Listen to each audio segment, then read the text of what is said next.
The views and opinions expressed on this podcast may not be those of the guests, the hosts. Viewers' discretion is advised.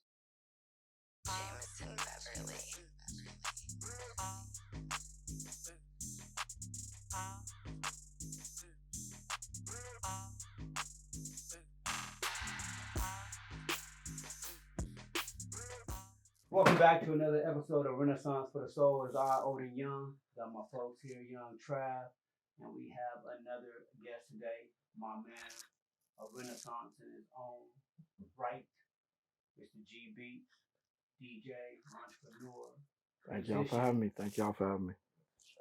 producer. I was born in Brooklyn, New York. I was born in Brooklyn, New York, to Trini parents, mom and father Trinidadian, and then moved to Miami, Florida. But my father was in the military, so we like traveled all over the place. And Norfolk, Virginia, all over the United States because he was in the military. And then ended up in Miami, grade school, high school. That's where I'm from. Miami. I claim Miami more than I claim Brooklyn, but I still keep the accent. Yeah. But then again, I could flip it Trinity style too if I need to talk to my Trinity people though. Brooklyn, a lot of hip hop greats came from there. Definitely. So what makes you pick Miami over Brooklyn? Miami was more diverse culturally. I got to experience like different styles of music, more well, at that time, still New York was like the epitome of music, but still Miami was doing bass, Miami was doing salsa, Miami was doing hip hop, R&B, you know, Haitian. They had, a lot of Zoes was down there were doing their music, Caribbean all over the place, Trini music, which is soca. Um, so I got to experience all of that in Miami, as well as when I went back to New York and I experienced some of that. What borough? I was in Brooklyn, East 51st between Tilden and Snyder. My dad was a DJ back in the day. My dad, I met him I met him when I was 15. So my other dad, he's in the music industry also, and he's been doing his things for years too. Also, that's another interview we should do another day. Oh, my father. So that's where your DJ came. My DJ came from my biological father. Because he was a DJ, he was in the music heavily in Brooklyn, and I would go to New York every summer and be down there and like Eastern Parkway for Labor Day, and I would be on the trucks, and I'd hear all the hottest DJs that's down there, hip hop, R&B, like Bobby Connor's. I heard, Flex, doo wop back in the days when they had those, back when they had mixtapes and stuff like that. I was into all that. I was a young kid down in New York every summer, getting my gear right. Any breakdancing? I did break dance too back in the day. Yeah, I did dance. Actually, funny story is I was part of Poison Clan back in the day, man. I did the video. You know what I'm saying? A lot of people know me from Poison Clan video. So if I watch the Poison Clan, yeah, you'll see Ant doing his little steps and stuff like that. We gonna put that. Oh, you gonna do a clip somewhere? Yeah, it embarrassed me. They joke me about it, but dancing, I used to dance all the time, man. We had little breakdance crews and stuff like that. I was influenced by all of that. Schools, we had a group called Soul Patrol, if I can remember. Y'all just drawing a lot of memory now from back in the day. Soul Patrol was like our little dance group we had. We used to go battle people and, we'd watch videos and get better and windmill and all. I did all of that. So you was on a dance crew? Yeah. You ever Well, DJ crew? I was. Legend Sound, this sound called Legend Sound. My boy Nigel Clements, man, he put me down in this group. We was in his room practicing. So I'm saying after the dancing, we transitioned into DJing. Okay. Right. So I learned how to DJ through, we had some Technique 1200s, a Newmark mixer, and we'd be in there teaching each other how to do it, going back and learning how to blend and stuff like that. So I've been doing that when I was 15 years old, 13 years old, DJing, learning. And then I got into we did parties, our sound was a sound system. If you know anything about sound system, we had dub plates. Dub plates are specials with your name on it or the name of your crew on it. Okay. People would make specials for you. So we had dub plates and, we would pay people to do dub plates and we would DJ parties, and it would be like against other rival DJs, and they would have their dub plates, and, I was doing the hip hop segment. So, at that time, reggae prevalent, soca prevalent, but hip hop was like a tiny segment. So I get my little 30 minutes of shine. I come in and do my cut and stuff like that, and then get Any competitions like back then? A lot of rappers had DJs that put the scratches on their songs. Yeah, I did a few scratches on a few people's songs, and if I can remember, local people back home, can't remember exactly their name and stuff like that. But like I said, I had a lot of crews that used to like come to me and and have me like do when they do reggae segment, they want me to do the hip hop part. Like I DJ the hip hop part for like 30, 45 minutes, or come in and get a set in during the reggae, because it was mostly only dance hall and reggae that was killing Miami at that time. Even though we had bass and stuff like that, but I knew it all since I grew up in both genres. I grew up, listening to the soca, reggae, and the hip hop. I could mix genres. I'd make dub plates, remixes, and stuff like that with the dub plates, like hip hop beats with reggae vocalists and stuff like that. So I was doing like that. How do you because you striking me as someone who really knows what being a part of the culture is about. Mm-hmm. So how you feel like, what's the state of the culture in your opinion right now? The state of the culture now, of course, Atlanta got it. Atlanta got all the music, all the, the style of. I mean, it's still coming from New York. They got style and vibe too, because I can't diminish anything that Brooklyn, New York, Queens, Manhattan, all they got. But I'm saying Atlanta done took it. Atlanta done took it. So if you want to do anything in the music that's gonna last, I guess that's gonna do well right now, it's gonna be you in Atlanta. And they got all kind of cultures there. They got they got the hipsters, the backpackers. They got the real soul hip hoppers. They got the reggae. They got everything here. Yeah, the mumble rap here. I mean, but listen, if you listen to some of them guys mumble rapping, they're making some sense. I'm just not big on gangster rap. I think when LA came on, they started doing it, and they took away from all the positive hip hop, and when the positive hip hop just went away. And it was only about killing, gangster, getting money and chicks. You know what I'm saying? I mean, I'll play it cool, but I wasn't really too much into that. Who's your favorite rap artist? My favorite rap artist to this day is Big Daddy Kane. Kane. I got a chance to see him perform live, him and Scoob and Scrap back in the day when I was young in Miami. And then after that, it'll be Busta. I was around Busta Rhymes, and I got to see him perform, and I got to meet his DJs and Spliff and Scratchator, and and then after that, I think DMX, and I got to meet them also through my boy LS1, one of my good friends in Miami. But like I'm just jumping around right now. But I was down with my LS1, who is Rough Riders DJ. He was DMX's DJ. He was a good friend of mine. He came to live with me, and I brought him. When he came to Miami, he introduced me to Eve, and I had shows with her, and actually I did a few parties with her, and then also that put me on to other things. I DJed for like comedy shows. Marvin Dixon was big in Miami. He would pay me $50 to DJ. Yeah. I was getting paid $50 when I first started up, but I'm like 18 years old, 17 years old. And, I'm happy to be in the club, you know what I'm saying? And finally, my gigs got bigger. I kept on persisting. Anything you want to do, you need to be persistent in it. You need to keep doing it every day or do it all the time, and you get better. And people started to notice me, and I got to bigger clubs. Miami. When I was in Miami, I went to Fort Lauderdale. There's a club called Brick House. It was maybe 4,000 or 5,000 people capacity, and I was their head DJ. I would DJ there 3 days a week. Me and Lady D. I had a Wednesday night, the ladies' night. I had the Friday night, the Saturday night, and I was killing. They were paying me good. Amongst my other ventures that I was doing in Miami, my DJing, I was on a track to be like, well, I could say I was top 5 at that time in the 90s in Miami. Yeah. I give you some stories. I give you some stories now. no shade to my boy DJ Khaled. You know what I'm saying? I know him very well. Me and him been in the studio together. I've been to his house. We used to DJ at the same radio station, Mix 96. Big up Butterfuko, Daddy Saw, the creator of Mix 96. It was an underground pirate radio station. I was there. My boy, what's the name? Papa Keith. Papa Keith had a radio show there, and I would come on with my own radio show after that.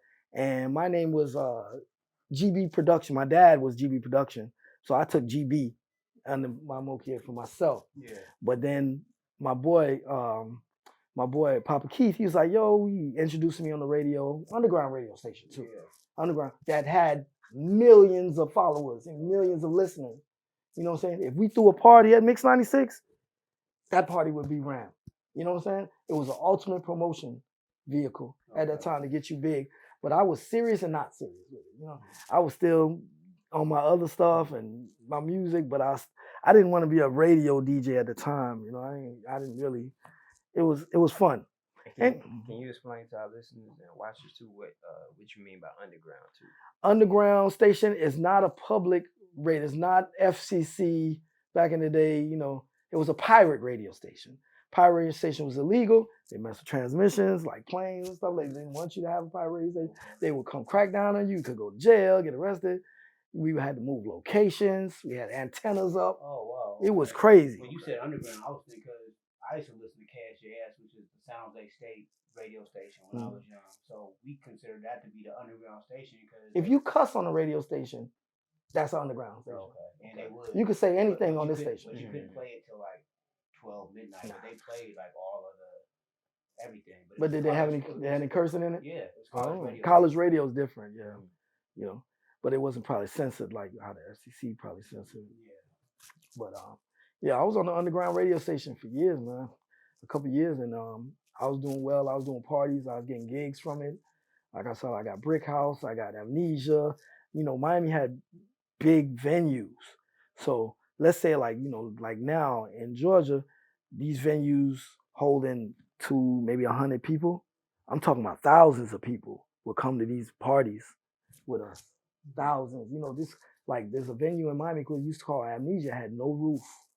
It would look like a cathedral, and there's levels in it, and you could be downstairs, you could be in the middle level, you could be the top level.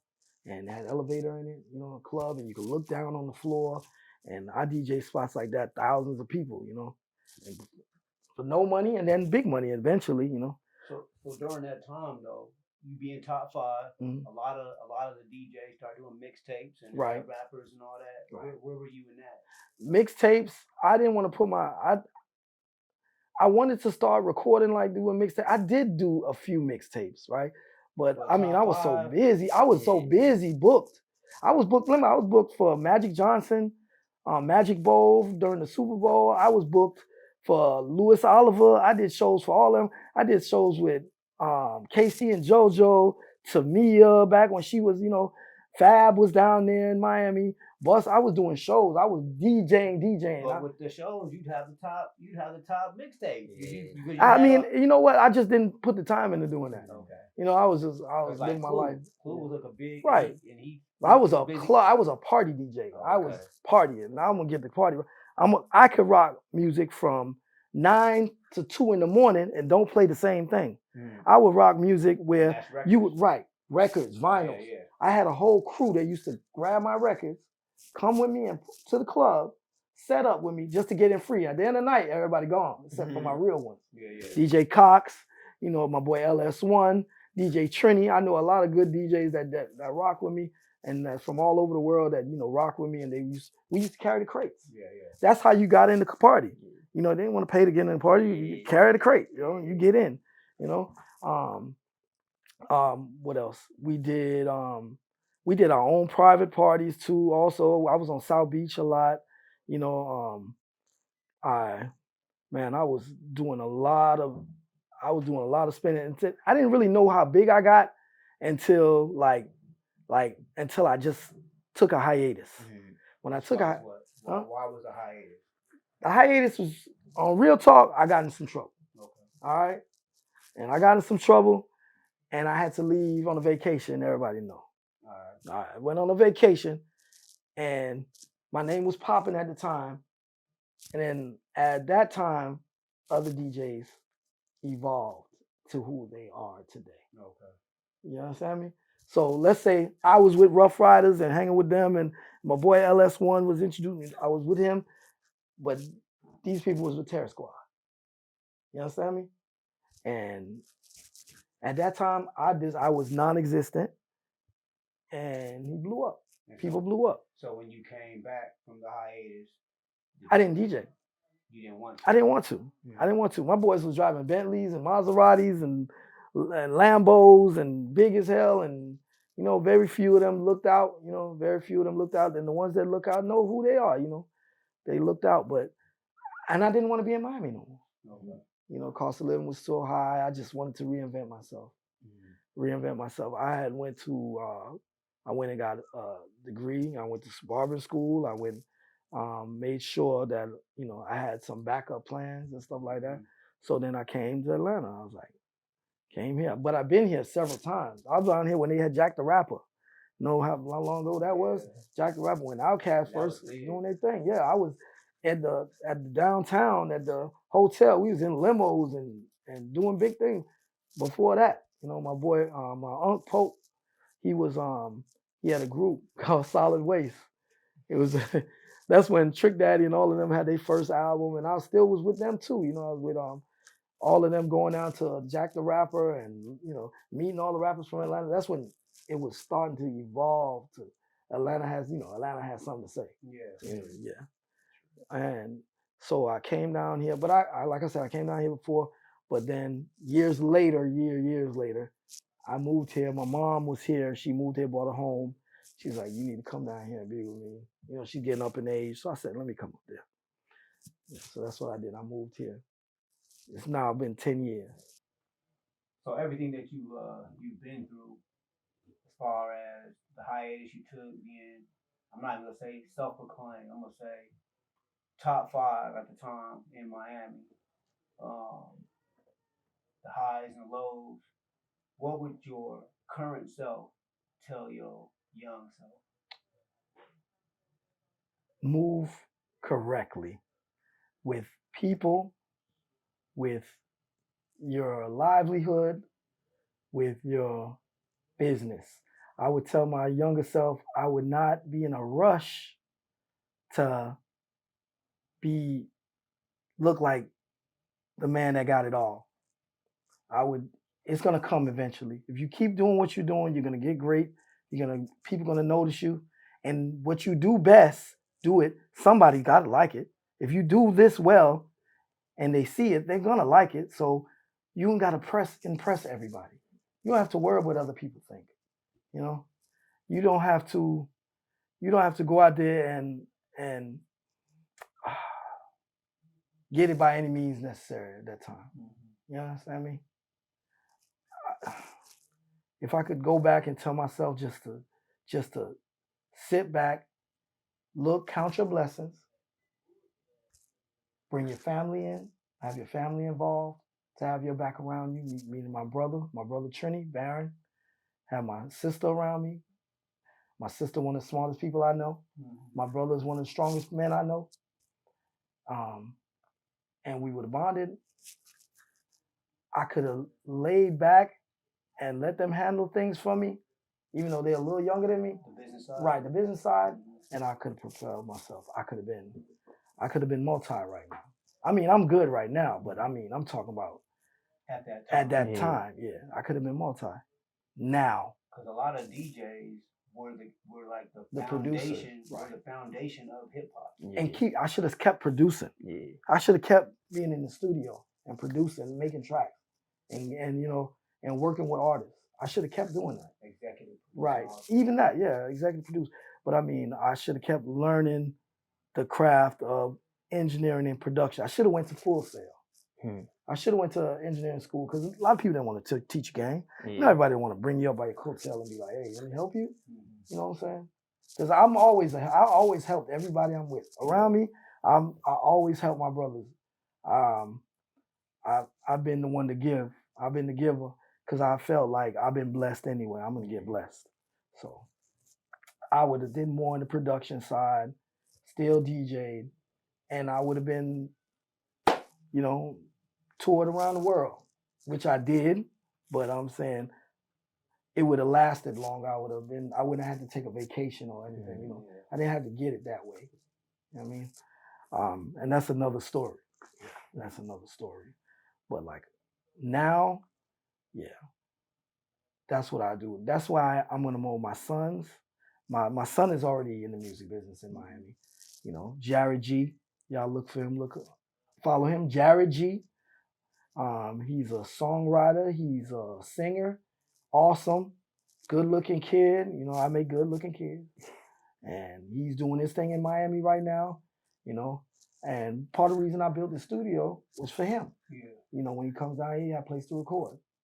You know, a place to thing. And another reason I'm not doing it for myself anymore. I'm trying to build up my legacy for my family and, you know, leave something to my new kids, my other kids. I have a new son, Amir. He's 9 months old. Bye-bye. And I have a 4-year-old daughter, right? That she's my joy. All three of them are my joys, but you know, your girls, you know how you do your girls. Yeah. Anyway, my kids, even my wife. My wife, she been here for me. She been holding me down. I appreciate her. Promise, I know I don't treat her. I know I've been away a lot. I've been doing a lot of things, grinding, trying to get it so we can have it. So I'm not with her as much as I should be, but I want to give big respect to her. Let her know, thank you for holding me down. She's my backbone. All right. That's real. Would you when you working with people, what do you like to look for? What qualities? Energy. I need you to believe in yourself. Now, it's a difference between believing in yourself and being cocky. You know what I'm saying? There's two different reasons.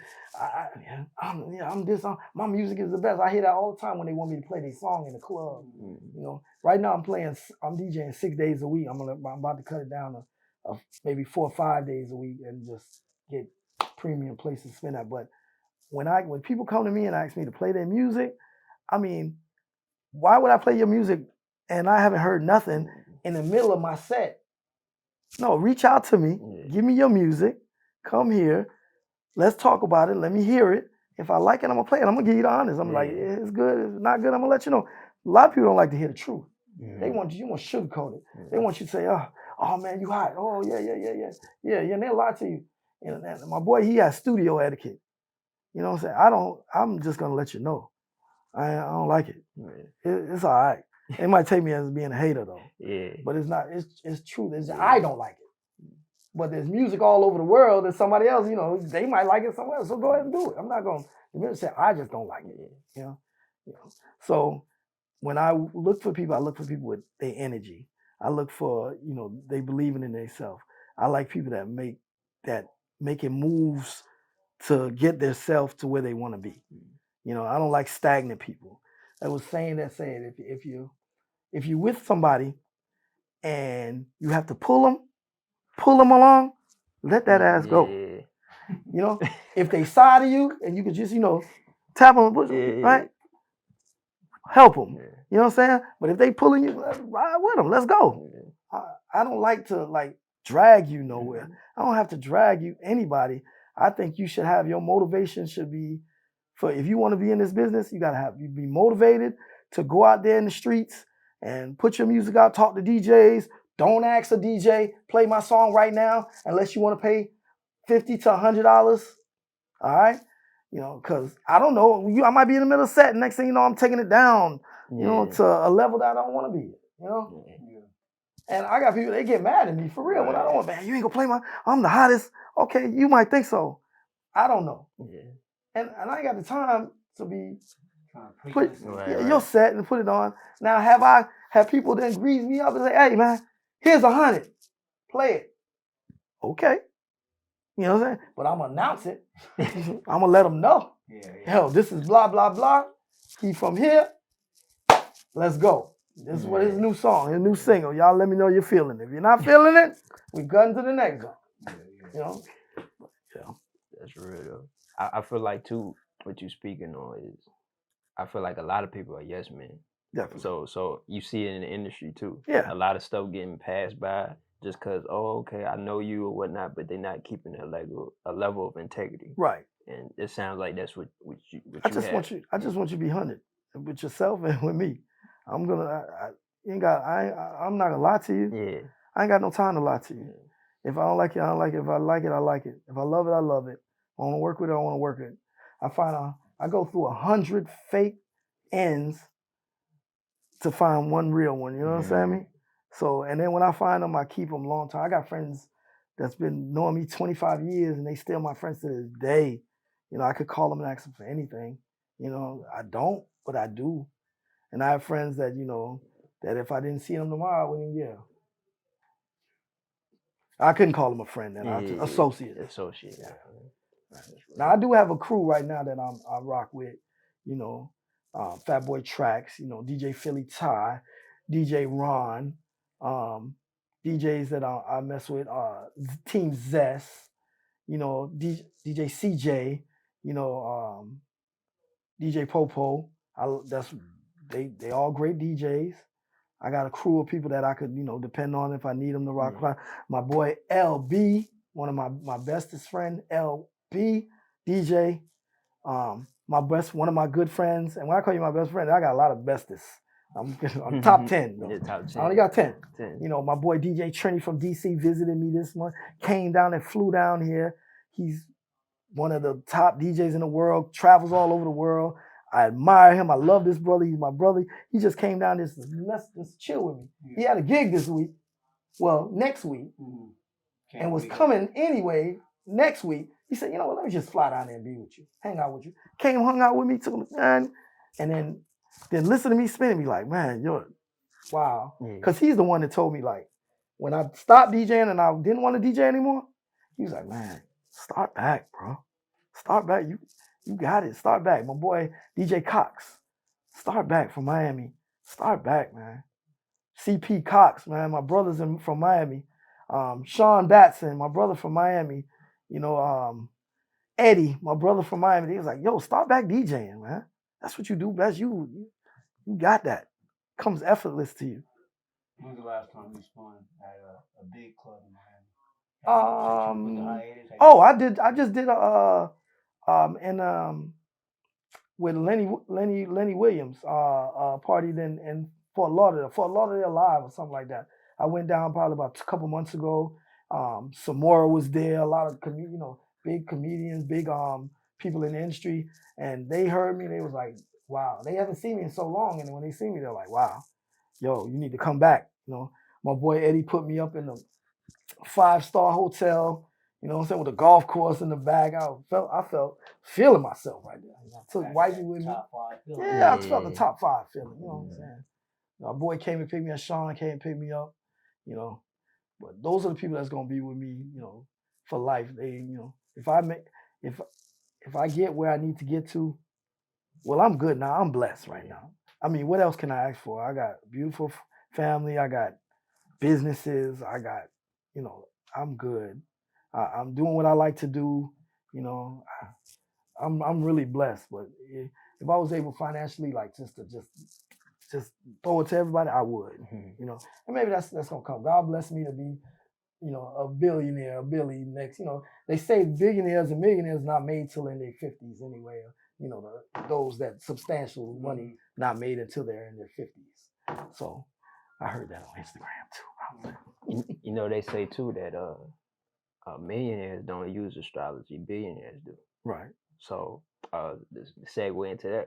When was you born? February 19th. Okay. Yeah. So you Aquarius? Pisces Aquarius in the middle. Yeah, on the cusp. On the cusp? On the cusp. Yeah. Okay. That's what's up. Yeah. And for you, I guess, Am I spiritual? Yeah, I guess it. I am spiritual. I believe in God. I believe in the Creator. I believe in, you know, doing right. I don't, you know, religion right now is kind of shady for me right now. I don't, you know, because I do associate myself as a Christian, but then I see things that I don't agree with, and, you know, but I believe in God, man. Okay. I believe in God. I teach my kids to believe in God. You know, we pray, you know, and we give Him thanks for the things that we have. Right. That's right. what you feel like your purpose is in life right now? My purpose is now for my family. I've done everything I do for me. I want my family to be good. I want my seeds, my legacies to have some form of stabilization, stable revenue, finances, mind right. I want to be able to spend time. I want my kids to love me when I'm older. They'd be like, my dad was like awesome. I'm trying to be the greatest dad because I wasn't always the greatest. My first son, I wasn't there as much as I was supposed to, but I love him. I love them. But these, I'm trying to just be there. I'm trying to instill values into them. I'm trying to give them, motivate them. I'm trying to be the best dad, the Huxtable dad that I seen on TV. The best, that kind of dad. Yeah. Now, too, you talked a little bit about, because you own this studio, right? Yes, I do. So talk a little bit about ownership and the importance of that, right? Well, I don't like to answer to nobody. I don't want to answer to nobody. I don't believe in nobody. I don't have a job. I don't have a job. I haven't had a job in 30 years. A job. I don't answer nobody. Nobody write me a check. I write my own checks. I write checks to people. I'm a boss. And that's what I'm doing. I want to instill that and I want bosses around me. I don't want, like you say, yes, man, I want bosses around me. So I want people that's moving, doing things, film, music, barbering, hairstylists, everything. Anybody can put you on game, really. Yeah. I like energy off my brothers. I want guys that could teach me something. Right. I want to be around fellas that be like, hey, let me tell you something. Let me give you, the stock tip. Let me put you on this real estate thing, bro, and guide me through it. And then I'm gonna do the same for him, whatever. Right. That's what I want around me. I don't need nobody around me using me or leeching on me no more. I'm tired of that. That's what we always say. You can use me, but don't misuse me. I've used that now since I've known you. Yeah. Since you gave me that, I was like, yes, that is beautiful. You can use me because you got to use somebody to do something. Yeah. Everybody need help, but don't misuse me. Right. Yeah. That's real. You say your birthday the 19th of February? Yes. So I study a science called cardology, right? Mm-hmm. And in that system, you're a 6 of diamonds, right? Mm-hmm. But it's interesting because we had this thing called spiritual spread. And in the spiritual spread, these are 5 of diamonds, right? Mm-hmm. So y'all sit right beside each other. Mm-hmm. So that can sometimes point to like past life connections or things of that nature. Right. But I just found that interesting. But also too, your card is of like you reap everything you sow. So keeping your integrity and word, like that's really key for you because everything you put out, you're gonna get back. Right. You know what I'm saying? So I speak it. Even what you talking about having those blessings, not just for you, but for your family, is right in alignment. So that's real. I definitely want my family to be good and my friends around me, my circle to be around me. I like helping people, man. If I can help you, I'll help you.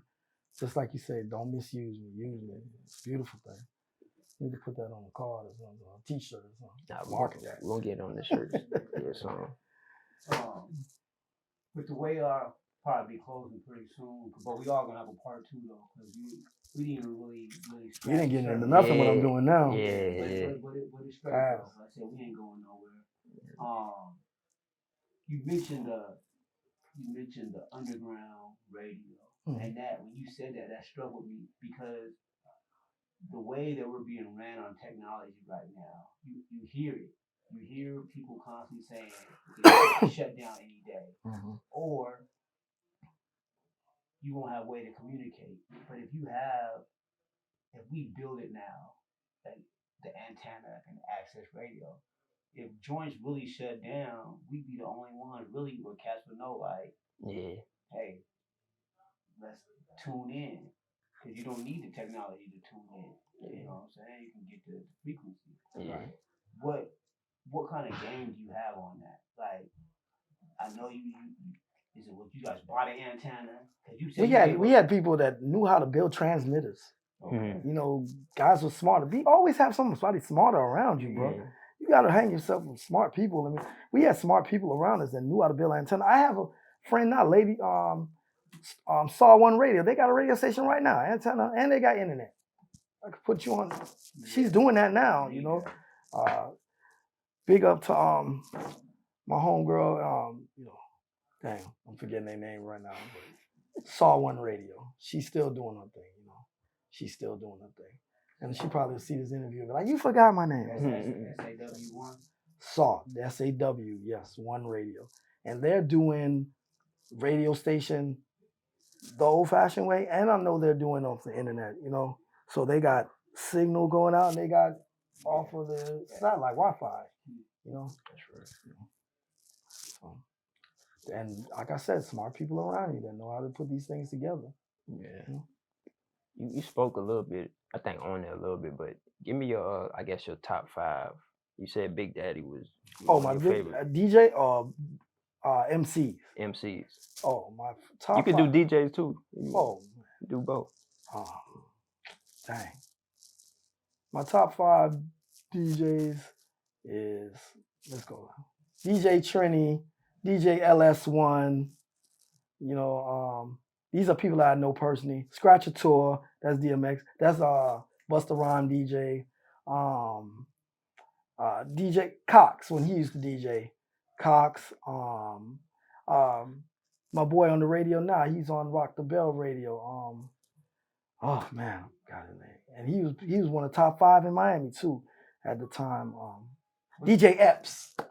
Top, you know, they dope, man. Was that DJ? Was it Qbert or something like that back in the day? Qbert was he from Miami or something? Yeah, he was a scratch DJ. He's scratch DJ. You know what I'm saying? His elbow. There's part of there's difference between a show DJ and a party DJ. You understand me? Yeah. Those are different things. I mean, I know DJs that could rock it all each way, but a show DJ, he gonna give you that, you know, and put your man back on. Boy, that's my favorite DJ as a youngster was DJ Scratch. That was EPM DJ, wasn't it? Oh, real? DJ Scratch is, He used to take off the shirt, because it was just nice when you watched the concert or whatever. He doing the little. Now technology changed. You know, records, you don't need record vinyl no more. You got everything digital, and you know, on your platters.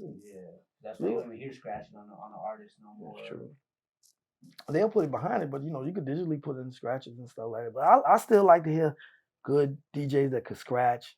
Now, you know, DJs that I haven't heard, you know, that I don't know personally, but I've heard them on the radio. You know, there's a few down here that I just don't listen to everybody's stuff because I don't want to be repetitive. And you know, once you have it in my subconscious, you might replicate it and be like, dang, I heard this wrong. Right, you know? right. Like I like to do remixes on the fly when I DJ. You know. Like put a track behind in this box, some acapellas behind. I'll do that, an R&B joint, and I love R&B. You know, I like singing. I like, you know, I'm working with some artists right now, Tiffany and Jawan, man. They awesome artists. You know, with my boy Fatboy Tracks, awesome R&B. Man, so many. But I just got off subject. My DJs. Oh, my favorite artists. Yeah. Like I said, my favorite artists that move me. R&B, of course, Mary J. Blige, you know, Lettucey, Jawan and Tiffany, Usher. Okay. Usher, I'm so amazed with that dude right now. He just, you know, full spectrum. He just, you know, from the beginning to the end, he's just doing it gracefully. I don't care about none of that drama he doing. You know what I'm saying? What they talking about? Vegas, Man, I wish I could have went, but, you know, I've been working. I want to go to Vegas.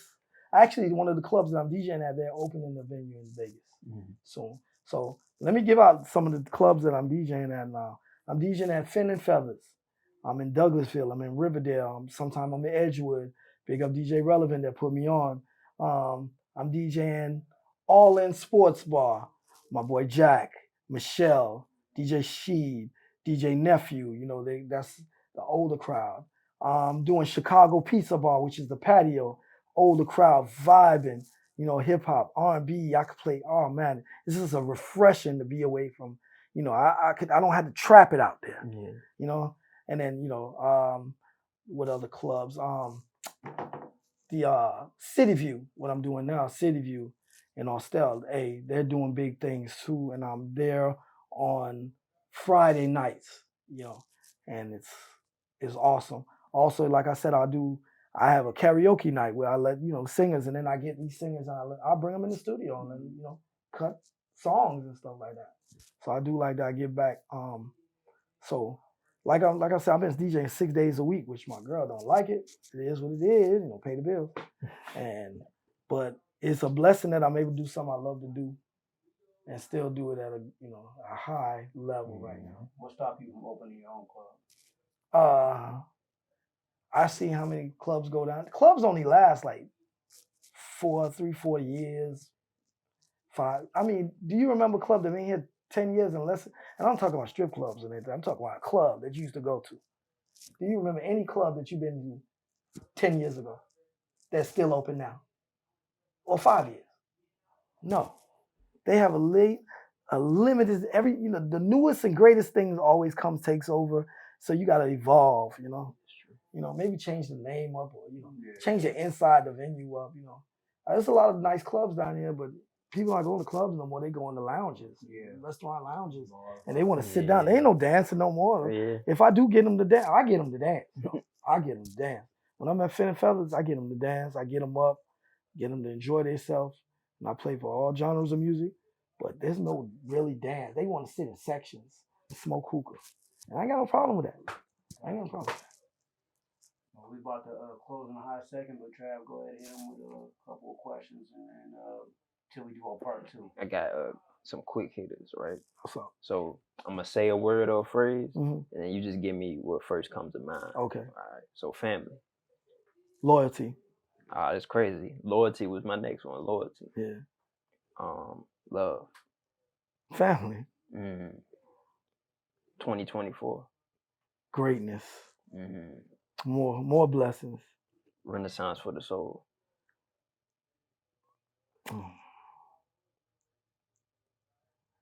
Just be honest with yourself. Let yourself evolve. If you have to recreate yourself, recreate yourself. You don't have to be the same person you was 2023. 2024, you could be anew. And the last one, I'm a hustler. Everything that I am, I am. That is me. I am a hustler. I am a father. All of that going, I am. Yeah. Well, we definitely going to have a part 2. No, for sure. We're going to continually push this love culture. Appreciate you. We do want to thank G Beats. I'd rather prefer Ant. Thank you. Know what I'm saying? My brother here. Yeah, the government. Coming on. Like I said, we all going to be having another episode with him soon. I learned a lot, man. Like we said, man. Use me, don't misuse me. Continue to push that love culture until we see y'all again. Love y'all. Old and young, and I'm out. Peace.